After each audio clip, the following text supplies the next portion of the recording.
بسم اللہ الرحمن الرحیم. رب زدنی علما رب یسر ولا تعسر وتمم بالخیر. رب اشرح لی صدری ویسر لی امری واحلل عقدۃ من لسانی یفقہوا قولی. آمین یا رب العالمین. محض اللہ تعالیٰ کی توفیق سے آج ہم اپنا اگلا سبق الدرس الثانی عشرہ سبق نمبر 12 شروع کرنے جا رہے ہیں. مدارس کے نصاب میں شامل کتاب طریقۃ الاثریہ فی تعلیم اللغۃ العربیہ سے ہم اپنے سبق کا آغاز کرتے ہیں. آج کا سبق پچھلے اسباق سے تھوڑا سا مختلف ہے. اس میں پہلے ہم املا دیکھیں گے اور پھر جمل جو ہے چھوٹے چھوٹے جملے جو ہے وہ ہم ان کو سیکھنے اور سمجھنے کی کوشش کریں گے. آج کا سبق اس حوالے سے بھی اہم ہے کہ اس میں جو ہے وہ ضمائر کا استعمال ہمیں سکھایا جائے گا. اس میں اشارہ ہمیں سکھایا جائے گا. اسی طرح سے حروف جارہ جو ہے وہ ہمیں استعمال کرنے کا طریقہ، پھر واحد اور مثنیٰ کا استعمال. تو اس حوالے سے جو ہے یہ سبق جو ہے وہ ہمارا آج کا مختصر سا سبق ہے. تو اس میں سب سے پہلے ہم ضمائر کا چارٹ جو ہم پہلے بھی دیکھ چکے ہیں اس کو ہم دیکھتے ہیں کہ ضمائر دو طرح کے ہوتے ہیں، ضمیر منفصل اور ضمیر متصل. ضمیر منفصل جو ہے وہ جو ہے لفظ کے شروع میں اس شکل میں جیسے آپ کو نظر آ رہا ہے آتا ہے، اور ضمیر متصل جو ہے وہ جو لفظ ہے اس کے آخر میں اس لفظ کے ساتھ جڑ کر آتا ہے. اس کو ہم اٹیچ ضمیر بھی کہتے ہیں. تو یہ ضمیر منفصل ہمارے سامنے ہے.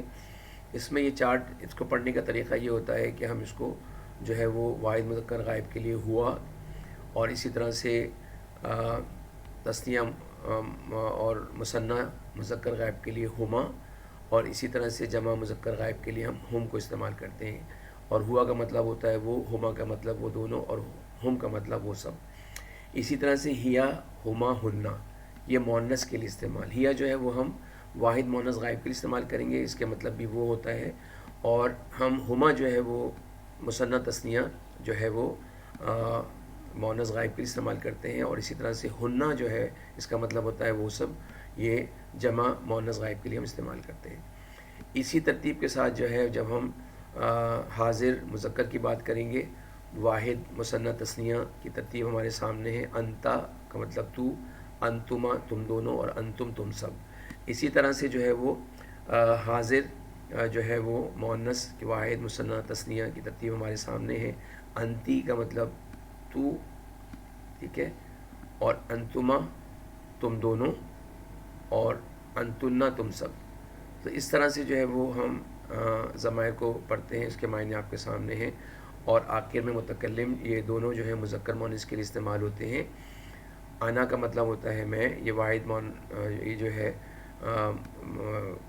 مذکر مؤنث دونوں کے لیے استعمال ہوتا ہے، ٹھیک ہے. اور اسی طرح سے نحنو جو ہے وہ مذکر مؤنث متکلم دونوں کے لیے استعمال ہوتا ہے. اور دوسری بات یہ کہ نحنو جو ہے وہ ہم دو اشخاص کے لیے بھی استعمال کر سکتے ہیں اور دو سے زیادہ کے لیے بھی استعمال کر سکتے ہیں. یہ جب ہم اس کی پریکٹس کریں گے تو یہ چیز اور واضح ہو جائے گی. اس میں ایک چیز آپ اگر دیکھیں تو مثنیٰ کے کالم میں ہما جو ہے وہ مذکر مؤنث میں بھی ہے، انتما مذکر مؤنث دونوں میں ہے. لیکن جب ہم سیاق و سباق اور جملے کو پڑھیں گے تو وہاں پر ہمیں بآسانی اندازہ ہو جائے گا کہ یہ مذکر کے لیے استعمال ہو رہا ہے یا مؤنث کے لیے. تو یہ چیزیں جو ہیں وہ ہم آسانی سے اندازہ لگا سکتے ہیں. اگلا چارٹ دیکھیں. ضمیر متصل کے ترتیب اسی طرح سے ہے. پڑھنے کا انداز مختلف ہوگا، لکھنے کا انداز مختلف ہے. ہمیں نظر آ رہا ہے کہ ہو جو ہے وہ ہم مذکر غائب کے لیے جو ہے اس کے معنی ہوتے ہیں اس کا، ٹھیک ہے. اسی طرح سے پھر تثنیہ یا مثنیٰ مذکر غائب کے لیے ہما، ان دونوں کا. اور اس طرح سے ہم جو ہے وہ ہم جمع مذکر غائب کے لیے ان سب کا. اسی ترتیب کے ساتھ جو ہے وہ پھر مؤنث مذکر غائب، تثنیہ مذکر غائب، جمع مذکر غائب کی ترتیب ہمارے سامنے ہے. ترجمہ آپ کے سامنے ہے. اور اسی طرح سے پھر تیسری رو میں جو ہے وہ مذکر حاضر واحد کے لیے ہم استعمال کرتے ہیں. کا مطلب تیرا، ٹھیک ہے. پھر کما تم دونوں، کم تم سب. اسی طرح سے پھر مؤنث کے لیے جو ہے نا، مؤنث جو ہے وہ ہم حاضر واحد تثنیہ جمع کے لیے ہم جو ہے وہ کی، تیرا، کما، کم، ٹھیک ہے. کما کا مطلب تم دونوں، اور کننا تم سب. اور اسی طرح متکلم جو ہے مذکر مؤنث، یہاں پر یا، میرا یا میری کے لیے استعمال ہم کر رہے ہیں. اور اسی طرح سے جو ہے وہ نا جو ہے وہ ہم جو ہے تثنیہ اور جمع دونوں کے لیے استعمال کرتے ہیں. اس کا مطلب ہوتا ہے ہم سب. تو اس کو پڑھیں گے ہم کس طرح سے. ہو ہما ہم، ہا ہما ہننا، کا کما کم، کی کما کننا، یا اور نا. تو یہ ترتیب جو ہے ہم پہلے بھی دیکھ چکے ہیں. اس کو اچھی طرح سے یاد کرنے کی کوشش کیجیے گا. تیسرا چارٹ ہمارے سامنے اسماء اشارہ. ٹھیک ہے. اشارے دو طرح کے ہوتے ہیں، اشارے قریب اور اشارے بعید. ٹھیک ہے نا. واحد مذکر کے لیے اشارہ اور اسی طرح سے واحد مؤنث کے لیے اشارہ. ٹھیک ہے نا. حاذا حاذہی، حاذا ہاں دونوں کے معنی ہوتے ہیں یہ، لیکن حاذا مذکر کے لیے، حاذی مؤنث کے لیے. اسی طرح سے آپ دیکھیں تثنیہ مثنیٰ جو ہے حاذانی اور ہاتانی. حاذانی جو ہے وہ مذکر جب دو اشخاص کی بات ہو رہی ہے، اور ہاتانی وہ مؤنث جب دو اشخاص کی بات ہو رہی ہو. تو یہاں پر اس طرح سے. اور پھر ہم جب جمع کی بات کرتے ہیں مذکر مؤنث کی، تو ہا اولائی یہ سب اور ہا اولائی یہ سب. تو یہ دونوں جو ہیں آپ دیکھیں ہا اولائی مذکر مؤنث دونوں کے لیے ایک استعمال ہوتے ہیں جمع کے لیے. تو وہ ہم سیاق و سباق سے جملے کو پڑھ کر اندازہ لگاتے ہیں کہ یہ ہا اولائی مذکر کے لیے یا مؤنث کے لیے. آج کی جو ہماری ایکسرسائز ہے اس میں بھی ہم کچھ اس طرح کی چیزیں فیس کریں گے، تو انشاءاللہ آپ کو واضح ہو جائے گا. تو اشارہ قریب ہم نے دیکھا. اسی طرح سے پھر اشارے بعید ذالکا، ذانکا، اولئکا مذکر کے لیے، واحد تثنیہ اور جمع کے لیے ہمارے سامنے ہے. اشارہ بعید مؤنث جو ہے وہ تلکا، تانیکا، اولئکا مذکر تثنیہ اور جمع کے لیے ہمارے سامنے پورا مکمل ایک چارٹ ہے. اس کو بھی سمجھنے اور یاد کرنے کی کوشش کیجیے گا. تو اسی طرح سے ہم یہ ایک اور فہرست دیکھتے ہیں حرف جارہ. ٹھیک ہے نا. یہ جو ہے جب استعمال ہوتا ہے تو اپنے بعد والے جو ہے اسم یا فعل کو حالت جر میں تبدیل کر دیتا ہے. اس کے بعد جو ہے وہ جو بھی لفظ ہوگا وہ اس کے نیچے زیر ہوگی. تو یہ آج ہم اس کو اس درس میں بھی دیکھیں گے. تو یہ چار چیزیں ہم نے دیکھی: ضمائر، منفصل، متصل، اسم اشارہ اور حرف جارہ. یہ چاروں چیزیں ہم پہلے بھی مختلف اسباق میں جو ہے وہ دیکھ چکے ہیں، اور ان میں سے تمام کے تمام تو آج کے درس میں شامل نہیں ہیں. ٹھیک ہے. تو اس میں سے چند جو ہے وہ ضمائر، چند اسم اشارہ اور چند حروف جارہ استعمال ہیں. بہرحال آپ کو طریقہ کار استعمال کا سمجھ میں آ جائے گا انشاءاللہ. اب ہم باقاعدہ اپنے سبق کی طرف چلتے ہیں اور ہم املا مفردات دیکھتے ہیں. تو یہاں پر اس کو ہم انا جو ہے یہ اس کے ساتھ الف، اس کو ہم اگر انفرادی طور پر انڈیویجول پڑھیں گے تو الف کو ہم واضح کریں گے انا. ٹھیک ہے. اور اگر یہ کس کے ساتھ مل کر آئے گا تو پھر ہم انا الف کو جو ہے واضح نہیں کریں گے. ٹھیک ہے. تو یہاں پر ہم اس کو پڑھیں گے انا. ٹھیک ہے. اس کا مطلب ہوتا ہے میں. انتا. ٹھیک ہے. چارٹ میں بھی ہم نے دیکھا تھا کہ انتی جو ہے مؤنث کے لیے اور انتا مذکر کے لیے. تو اس کا مطلب ہوتا ہے تو. ہم اس کے لیے تم اور آپ بھی استعمال کر سکتے ہیں، لیکن ہم کیونکہ تھوڑی سی چیزوں کو واضح کرنا چاہ رہے ہیں کہ انتا کا مطلب ہوتا ہے تو، ایک واحد شخص کی بات ہو رہی ہے. اگر ہم تم یا آپ کو استعمال کریں تو پھر تھوڑی سی وضاحت تھوڑی سی مشکل ہوتی ہے. لیکن عام حالات میں ہم انتا کو آپ اور تم کے لیے بھی استعمال کر لیتے ہیں، لیکن یہاں پر اس کو اچھی طرح سمجھنے کے لیے ہم تو کا لفظ استعمال کر رہے ہیں. ٹھیک ہے. تو انا کا مطلب میں، انتا کا مطلب تو، انتما کا مطلب تم دونوں، اور ہما کا مطلب وہ دونوں. ٹھیک ہے. اور اسی طرح سے نحنو جو ہے اس کا مطلب ہوتا ہے ہم سب یا ہم دونوں، کیونکہ ہم نے دیکھا ابھی چارٹ میں کہ نحنو جو ہے وہ دو کے لیے استعمال ہوتا ہے، مثنیٰ تثنیہ کے لیے بھی استعمال ہو رہا ہے اور جمع کے لیے استعمال ہو رہا ہے. تو یہاں تک جو ہے یہ ضمائر جو ہے وہ ہم نے ضمیر منفصل جو ہے اس کو ہم نے دیکھا ہے. ٹھیک ہے. تو اس کا ہم نے پڑھنے کا طریقہ اور اس کے معنی ہم نے سمجھ لیے. اس کے بعد اگلا جو لفظ ہے وہ اذنون. ٹھیک ہے. جسم کے جتنے بھی اعضاء جو پیر کی شکل میں ہیں، جوڑوں کی شکل میں ہیں، وہ عربی زبان میں جو ہے وہ مؤنث شمار ہوتے ہیں. ٹھیک ہے. اس کو مؤنث ٹریٹ کیا جاتا ہے. تو یہاں پر اذنن، کان، دو کان ہوتے ہیں تو یہ مؤنث. اس میں مؤنث کی نشانی آخر میں گولتا جو ہے وہ واضح نظر نہیں آ رہا، لیکن بڑی نشانی تو یہ ہے کہ جس اسم کے آخر میں گولتا نظر آ جائے وہ مؤنث شمار ہوتی ہے. لیکن اس کے علاوہ بھی اور بہت ساری جو ہے وہ اسم ہوتے ہیں جو کہ مؤنث میں شمار ہوتے ہیں. مختلف اس کی جو ہے وہ علامتیں ہوتی ہیں.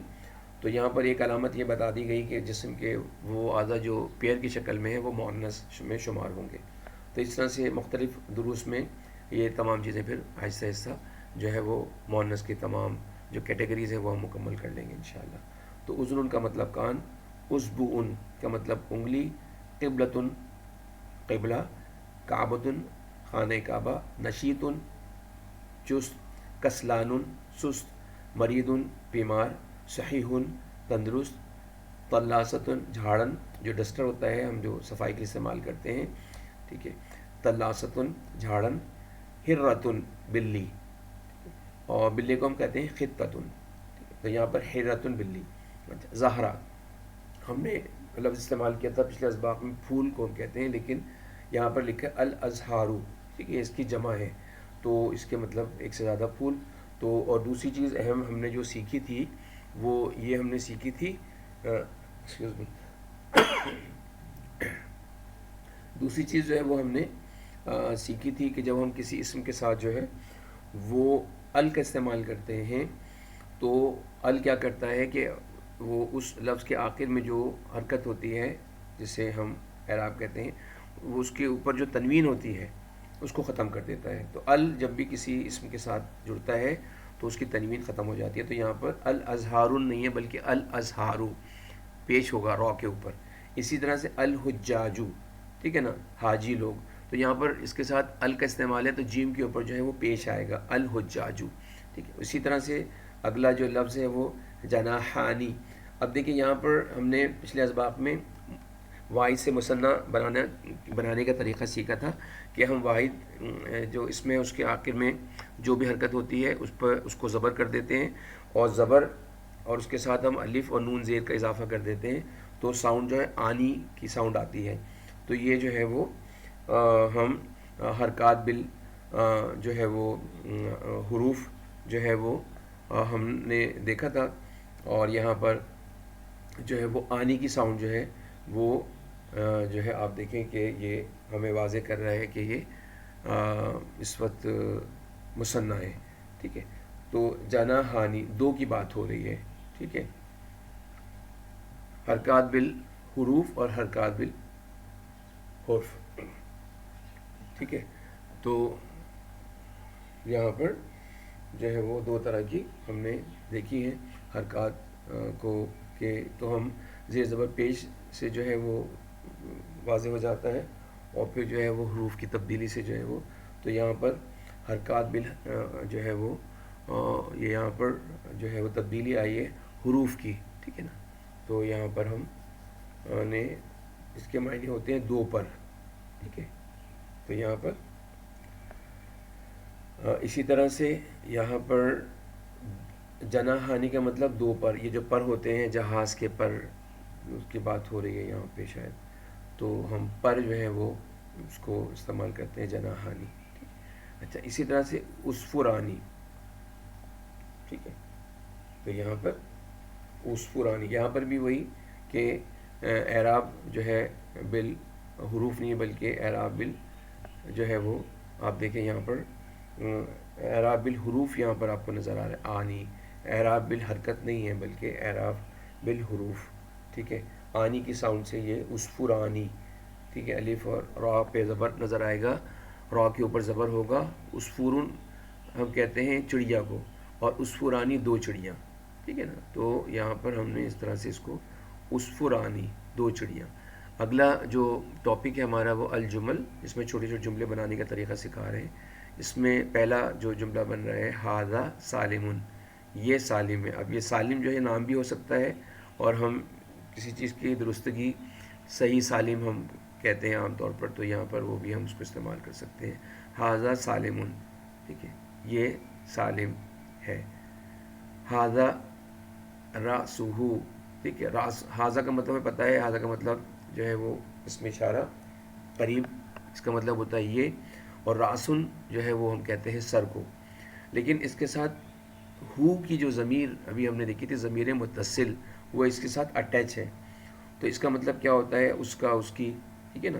تو ھذا رأسہ یہ اس کا سر ہے، ٹھیک ہے. ھذا رأسہ یہ اس کا سر ہے. اسی طرح سے ھذا وجہہ یہ اس کا چہرہ ہے. ھذا فمہ یہ اس کا منہ ہے. تو ان کے ساتھ جو ہے وہ آخر میں آپ دیکھیں ضمیر متصل ہو کی ضمیر اٹیچ ہے، تو جو ہے وہ ترجمے میں آپ کو واضح تبدیلی نظر آئے گی۔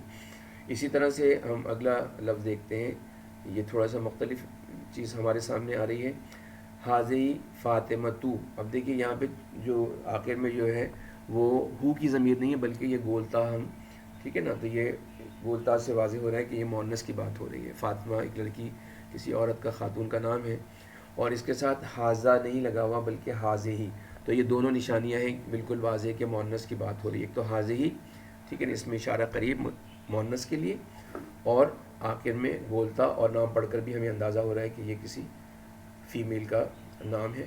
تو حاضی فاطمہ، تو یہ فاطمہ ہے، صحیح۔ تو اس طرح سے جو ہے وہ ہم چیزوں کو واضح طور پر سمجھ لیتے ہیں، اس کو اگر آپ توجہ سے دیکھیں تو اسی طرح سے آگے حاضی ساعتھا، ٹھیک ہے۔ اب ہم نے پچھلے اسباق میں دیکھا تھا ساعتن، گھڑی جو ہے وہ عربی زبان میں مؤنث شمار ہوتی ہے اور اس کو آخر میں گولتا ہوتا ہے، تو یہاں پر حاضی مؤنث کے لیے استعمال ہوا، اس میں اشارہ قریب، اور ساعتو ہا جو کی ضمیر ہم نے اس کے ساتھ اٹیچ ضمیر متصل استعمال کی ہے، ٹھیک ہے نا، کہ اس کا مطلب یہ ہے کہ حاضی ساعتها یہ اس کی گھڑی ہے، وَتِلْكَ كُرَّاسَتُهَا، ٹھیک ہے۔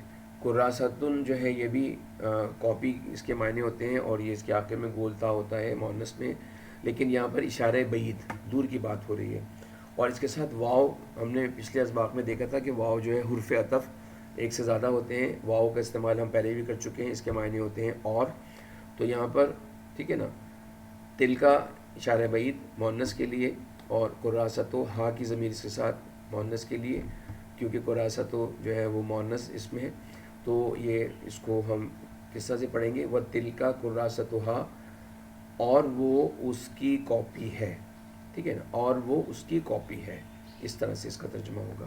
اسی طرح سے حاضی اختہا، ٹھیک ہے، اختن بہن کو، تو لیکن اس کی بہن کے لیے پھر ہا ضمیر ہم نے اٹیچ کی ہے، اور حاضی کا مطلب یہ، تو اس کا ترجمہ ہم کیا کریں گے کہ یہ اس کی ضمیر ہے، حاضی اختہا یہ اس کی بہن ہے، ٹھیک ہے نا، حاضی اختہا یہ اس کی بہن ہے۔ تل کا جارتہا، ٹھیک ہے، جارتن یہ جو ہے وہ ہم پڑوسی کے لیے استعمال کرتے ہیں، لیکن یہاں پر کیونکہ جو ہے وہ مؤنث کی بات ہو رہی ہے، تو پڑوسن ہم اس کو کہیں گے اس طرح سے کہ وہ اس کی پڑوسن ہے، کیونکہ تل کا مؤنث کی استعمال ہوا ہے اشارہ بعید، اور ہا کی ضمیر مؤنث جو ہے وہ ضمیر متصل اٹیچ ہے، تو یہ دونوں چیزیں سے یہ بالکل واضح ہے کہ یہ مؤنث کی بات ہو رہی ہے، تو تل کا جارتہا یہ اس کی پڑوسن ہے۔ آگے دیکھتے ہیں انا، ضمیر منفصل، انا کا مطلب ہوتا ہے میں، اور یہ مذکر مؤنث دونوں کے لیے استعمال ہوتا ہے، لیکن مسلمن کو پڑھ کر ہمیں اندازہ ہو جاتا ہے کہ یہ واحد کی بات ہو رہی ہے، واحد مذکر کی بات ہو رہی ہے، ٹھیک ہے نا۔ اب دیکھیے اس وقت ہم شاید کنفیوز ہوں کہ انا جو ہے وہ مذکر مؤنث دونوں کے لیے استعمال ہوتا ہے، لیکن ہم کیسے اس کو پہچانیں گے؟ تو اگر یہ یہاں پر انا مسلمتن ہوتا تو اس کا مطلب یہ مؤنث کی بات ہو رہی ہے کہ میں مسلمان ہوں، لیکن یہاں پہ انا مسلمن، تو یہ مذکر کی بات ہو رہی ہے، اور اگر یہاں پر ہوتا انا مسلمتن کہ تو پھر یہ واضح تھا کہ یہ مؤنث کی بات ہو رہی ہے، ٹھیک ہے، تو اس طرح سے ہم آسانی سے پہچان سکتے ہیں۔ تو اس کا ترجمہ ہوگا میں مسلمان ہوں، انا مسلمن میں مسلمان ہوں۔ آگے اللہ ربی، ٹھیک ہے، اللہ، اس کا ترجمہ اللہ تعالیٰ میرے رب ہیں۔ اب یہاں پر اللہ کے معنی ہمیں پتہ ہے، رب کے معنی پتہ ہیں، لیکن میرے جو ہے یہ کس طرح سے ہم ترجمہ، آپ کو اگر ضمیر متصل میں جا کر چارٹ میں اگر آپ دوبارہ دیکھیں تو یا متکلم کا مطلب میرا میری، تو یہاں پر آخر میں ربی کے ساتھ یا اٹیچ ضمیر استعمال کی ہے، تو اس کا ترجمہ ہوا اللہ تعالیٰ میرے رب ہیں۔ محمد رسولی، محمد صلی اللہ تعالیٰ علیہ وسلم میرے رسول ہیں۔ الاسلام دینی، اسلام میرا دین ہے۔ القرآن کتابی، قرآن میری کتاب ہے۔ الکعبۃ قبلتی، کعبہ میرا قبلہ ہے، ٹھیک ہے۔ انت عقی، ٹھیک ہے، تو یہاں پر اگر یہ ہوتا انتی تو پھر یہاں پر ہمیں اختن بہن کے لیے، لیکن کیونکہ بھائی کی بات ہو رہی ہے میرا بھائی، تو اس کا مطلب یہاں پر انتا کی ضمیر جو ہے وہ سے واضح ہو گیا کہ یہ مذکر کی بات ہو رہی ہے۔ انت عقی، ٹھیک ہے، تو میرا بھائی ہے، انت عقی تو میرا بھائی ہے۔ یہ یہاں تک ہمارا سبق مکمل، اگلا سبق مزید جملوں کے ساتھ کچھ نئی چیزیں ہمارے سامنے. سعید علی السطح. ٹھیک ہے، ہم نے دیکھا تھا کہ سعید کسی کا نام ہے اور علی جو ہے یہ حرف جارہ، اس کا مطلب ہوتا ہے پر. اور ہم نے بات کی تھی جب بھی کسی اسم کے ساتھ جو ہے وہ حرف جارہ کا استعمال ہو تو وہ اسم جو ہے وہ حالت جر میں اس کے نیچے زیر آتی ہے. تو یہاں پر سعید علی السطح، سطحی کا مطلب ہوتا ہے چھت، چھت کا وہ حصہ جو اوپر کی طرف ہوتا ہے جس کے اوپر ہم کھڑے ہو کر واک کر سکتے ہیں، اس کو ہم کہتے ہیں سطح. ٹھیک ہے، لیکن کیونکہ یہاں پر اعلیٰ کا استعمال آ گیا تو ہم اس کو پڑھیں گے سطحی. صحیح چھت پر ہے. ٹھیک ہے، اعلیٰ کا مطلب ہوتا ہے پر. اور ہم چھت کے نچلے حصے کی بات کریں جہاں پہ پنکھا لٹکا ہوتا ہے تو اس کو ہم کہتے ہیں سقفن، نچلا حصہ. تو یہاں پر سعید علی السطح، سعید چھت پر ہے. وحامد علی السلمی. ٹھیک ہے، واو کا مطلب اور حامد جو ہے وہ ایک اسم نام ہے، اعلیٰ جو ہے وہ حرف جارہ ہے، سلم ان کا مطلب ہوتا ہے سیڑھی. تو اس کا ترجمہ ہوا اور حامد سیڑھی پر ہے. ٹھیک ہے، اور حامد سیڑھی پر ہے. و ابوہما فی البیتی، واؤ کا مطلب ہمیں پتہ چل گیا. ٹھیک ہے، اور یہاں پر ہما جو ضمیر درمیان میں ہے اس کا مطلب یہ دو کی بات ہو رہی ہے نا، ہو ہما ہم. ٹھیک ہے نا، تو اس کا مطلب دو کی بات ہوئی. فی حرف جارہ اور البیتی بیت کے نیچے آخری لفظ پر زیر. ٹھیک ہے، فی کی وجہ سے. فی کا مطلب ہوتا ہے میں. تو اس کو ہم کیسے پڑھیں گے؟ و ابو ہما فی البیتی، اور ان کے والدین گھر میں ہیں. ٹھیک ہے، جمیل و نعیم تلمیذانی. ٹھیک ہے، اب یہاں پہ دو میل کے نام ہیں اور تلمیذن شاگرد کو کہتے ہیں، لیکن یہاں پر آنے کی ساؤنڈ جو ہے وہ ہمیں بتا رہی ہے کہ دو کی بات ہو رہی ہے. ٹھیک ہے نا، جو ہے وہ تو یہاں پر اعراب بالحروف. ٹھیک ہے، تلمیذانی. تو یہاں پر جمیل و نعیم تلمیذانی، جمیل اور نعیم دو شاگرد ہیں. ہما صدیقانی و ہما جارانی، وہ دونوں دوست ہیں اور وہ دونوں ہمسائے ہیں. ٹھیک ہے، سعیدتو و نعیمتو طفلتانی، یہاں پر بھی آپ دیکھیں دو فیمیل نام ہیں، درمیان میں واو عطف اور کے لیے استعمال ہوا ہے، اور طفلتانی آنی کی ساؤنڈ جو ہے بتا رہی ہے کہ مؤنث جو ہے وہ نہیں. یہ یہاں پر یہ دونوں جو ہیں جو ہے وہ مذکر نہیں ہے بلکہ مؤنث کی بات ہو رہی ہے. نام سے بھی ہمیں اندازہ ہو جاتا ہے کہ یہ اس وقت جو ہے وہ مؤنث کی بات ہو رہی ہے. تو سعیدہ اور نعیمہ دونوں بچیاں ہیں، اس کا ترجمہ. اسی طرح سے آخری جملہ ہے اس سبق کا، ہما زمیلتانی و ہما جارتانی. ٹھیک ہے، وہ دونوں سہیلیاں ہیں اور وہ دونوں ہمسائیاں ہیں. تو اس طرح سے جو ہے نا وہ آج کے سبق میں ہم نے ضمائر کا استعمال، چند ایک ہم نے ضمیر منفصل، چند ایک ضمیر متصل کا استعمال دیکھا. ہم نے چند ایک اسم اشارہ، ٹھیک ہے، مذکر مؤنث کے لیے دیکھا. پھر ہم نے چند ایک جو ہے وہ حروف جارہ دیکھا، اور اسی طرح سے ہم نے جو ہے واحد اسم اور مثنیٰ تسمیہ کا استعمال دیکھا. تو اس حوالے سے یہ سبق ہمارا اہم ہے، اور آگے اس کے بعد چند ایک مشکل الفاظ کے معنی آپ کو مل جائیں گے.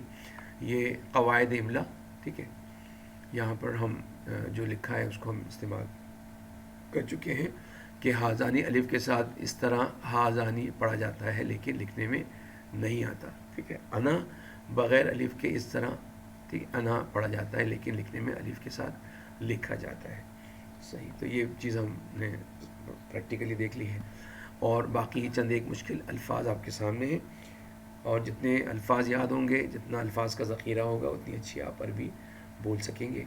تو آج کا سبق ہم یہیں تک رکھتے ہیں. سبحانک اللہم و بحمدک، اشہد ان لا الہ الا انت، استغفرک و اتوب الیک.